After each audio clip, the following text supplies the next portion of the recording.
Champions trophy में चयनकर्ताओं के द्वारा लिए जाएंगे कड़ा फैसला, कौन होगा बाहर, किसको मिलेगा पहली बार मौका। चैंपियंस ट्रॉफी अब अगला हम लोगों का जो टारगेट है, रेड बॉल क्रिकेट तो अब खत्म हो गया, लगभग 6 महीनों के बाद अब रेड बॉल क्रिकेट खेलेगी इंडिया। अब व्हाइट बॉल क्रिकेट में हम लोग प्रवेश कर गए हैं। चैंपियंस ट्रॉफी से पहले इंग्लैंड के खिलाफ हम लोगों को 5 T20 और 3 वनडे सीरीज खेलना है। अभी तक टीम का ऐलान नहीं हुआ है, लेकिन ऐसे कयास लगाए जा रहे हैं कि 1 से 2 दिन इस सप्ताह के अंदर में टीम चुनी जा सकती है। और जो टीमें इंग्लैंड के खिलाफ वनडे सीरीज खेलेगी 99% वही प्लेयर होंगे जो चैंपियंस ट्रॉफी में खेलेंगे। 12 जनवरी तक अंतरिम सूची जारी कर देना है सभी टीमों को, आईसीसी को, कि हमारी ए टीम चैंपियंस ट्रॉफी में खेलेगी। हालांकि उसमें बदलाव हो सकता है, 13 फरवरी उसका लास्ट डेट है। 13 फरवरी तक आप चैंपियंस ट्रॉफी के जो भी प्लेयर आप चुन के भेजे हैं उसमें आप बदलाव कर सकते हैं। 19 फरवरी से टूर्नामेंट खेला जाना है। भारत पाकिस्तान नहीं जा रही है, भारत के जितने भी मैच होंगे वो दुबई में होंगे। तो दुबई के पिच के अनुसार भारतीय टीम अपना स्क्वाड बनाएगी।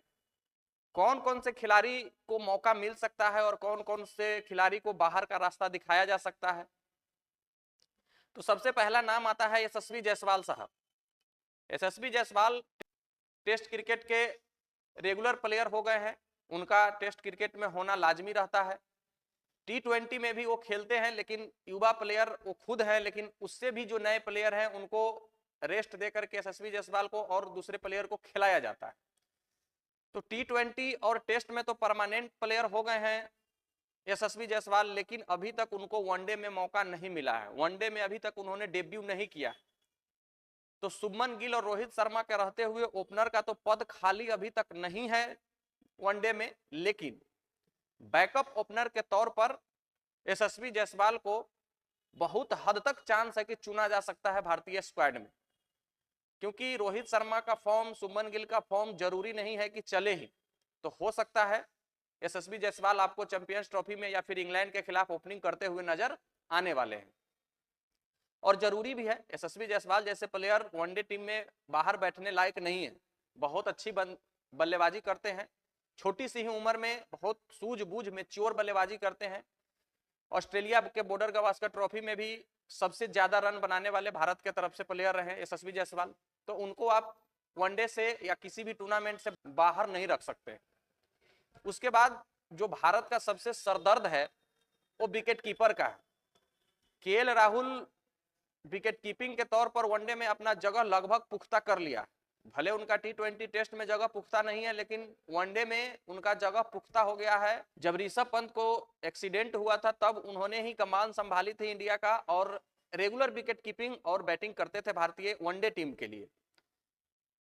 वर्ल्ड कप में 452 रन भी बनाया था, 2 हाफ सेंचुरी और 1 सेंचुरी भी जरा था उन्होंने। तो उनका जगह तो लगभग फिक्स है, लेकिन सेकेंड विकेट कीपर के तौर पर बहुत माथा पेच्ची हो रहा है।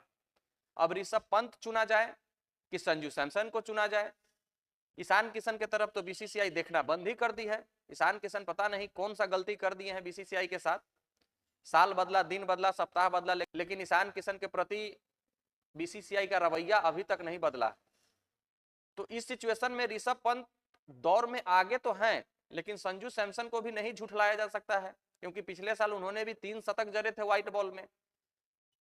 तो संजू सैमसन और ऋषभ पंत में किसी न किसी एक को ही चुनना पड़ेगा, किसी एक को तो बाहर का रास्ता देखना ही पड़ेगा। उसके बाद जो सबसे बड़ा समस्या है मोहम्मद शमी को लेकर। अब मोहम्मद शमी पिछला जो वनडे खेले थे वो 2023 का वर्ल्ड कप का फाइनल खेले थे।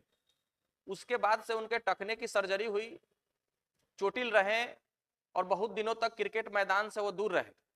लेकिन नवंबर 2024 में उन्होंने क्रिकेट की फील्ड पर फिर से वापसी किया, अपने आप को फिट साबित किया। रणजी ट्रॉफी उन्होंने खेला, अच्छा प्रदर्शन किया बंगाल के लिए। उसके बाद सैयद मुश्ताक अली ट्रॉफी में भी अच्छा खेला, विजय हजारे ट्रॉफी उन्होंने खेल रहे हैं। तो मोहम्मद शमी का भी वापसी तय माना जा रहा है चैंपियंस ट्रॉफी को लेकर के। और जसप्रीत बुमराह के साथ मोहम्मद सिराज और मोहम्मद शमी, ये अगर दोनों गेंदबाज खेलते हैं तो भारत का गेंदबाजी का जो पोर्शन होगा वो भी बहुत ज्यादा मजबूत दिखने लगेगा मोहम्मद शमी के आने से। मोहम्मद शमी को as a backup bowler World Cup में भी खिलाया गया था, लेकिन जब हार्दिक पांड्या चोटिल हुए और तब मोहम्मद शमी आए टीम में और बुमराह से भी खतरनाक गेंदबाजी करके सबसे ज्यादा विकेट लेने वाले गेंदबाज बने थे भारत के लिए। तो मोहम्मद शमी को भी आप कभी भी टीम से बाहर नहीं रख सकते। उसके बाद बात आती है रविंद्र जडेजा पर। क्या रविंद्र जडेजा को चैंपियंस ट्रॉफी की टीम में रखेंगे चयनकर्ता? अब सवाल ये बनता है कि अगर रविंद्र जडेजा को रखेंगे तो फिर अक्षर पटेल को बाहर करना पड़ेगा, और अक्षर पटेल और रविंद्र जडेजा दोनों बाएं हाथ के स्पिनर हैं, दोनों बैटिंग कर लेते हैं, दोनों फील्डिंग अच्छी करते हैं, लेकिन वाशिंगटन सुंदर को तो आपको रखना ही होगा क्योंकि दाएं हाथ का आपको एक स्पिनर चाहिए ही चाहिए टीम में। रविचंद्रन अश्विन तो आपके पास है नहीं, और कुलदीप यादव जो चाइना मैन स्पिनर है उसको भी आप झुठला नहीं सकते हैं। तो 4-4 स्पिनर को रखना एक टीम में जगह कुछ बन नहीं पा रहा है। तो ऐसे में ये भी कयास लगाए जा रहे हैं कि क्या जडेजा को बाहर किया जाए, तो ये बहुत बड़ा फैसला हो जाएगा। लेकिन कुलदीप, वाशिंगटन सुंदर, अक्षर पटेल और रविंद्र जडेजा, ये चारों तो एक टीम में रह नहीं सकते हैं। लेकिन जडेजा को अगर आप बाहर करते हैं तो फिर जो हाई वोल्टेज मुकाबला होगा, हाई वोल्टेज मैच होगा, उसमें एक्सपीरियंस आपको काम आएगा। जडेजा अभी तक वनडे में 197 मैच खेले हैं, 2856 रन बनाए हैं 32 की औसत से, 220 विकेट लिए हैं, और उनका फील्डिंग का कोई जवाब नहीं है। तो आप अगर युवा प्लेयर के साथ जाना चाहते हैं या फिर एक्सपीरियंस के साथ जाना चाहते हैं, ये तो आप डिसाइड कीजिएगा। तो ये भी एक समस्या है। उसके बाद हार्दिक पांड्या का रिप्लेसमेंट। हार्दिक पांड्या तो टीम में रहेंगे ही रहेंगे, लेकिन उनके रिप्लेसमेंट के तौर पर नीतीश रेड्डी अपने आप को टेस्ट क्रिकेट में और T20 क्रिकेट में तो प्रूफ कर चुके हैं। लेकिन क्या नीतीश रेड्डी को वनडे में मौका मिलेगा? क्योंकि हार्दिक पांड्या का अगर कोई परफेक्ट रिप्लेसमेंट बन सकता है तो वो नीतीश रेड्डी ही बन सकते हैं। और हार्दिक पांड्या का जो बॉडी का चोटिल होना, बार बार इंजरी होना, ये भी एक समस्या का कारण रहता है। तो वहां पर समस्या बन जाती है।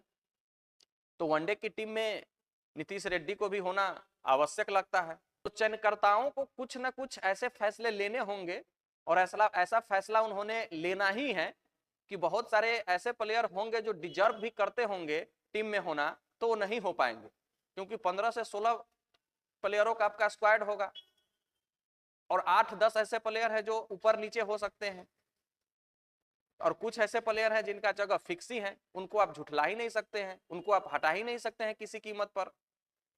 तो चयनकर्ताओं के फैसले से कुछ न कुछ लोग को बुरा भी लगेगा और कुछ लोगों के लिए अच्छा भी होगा।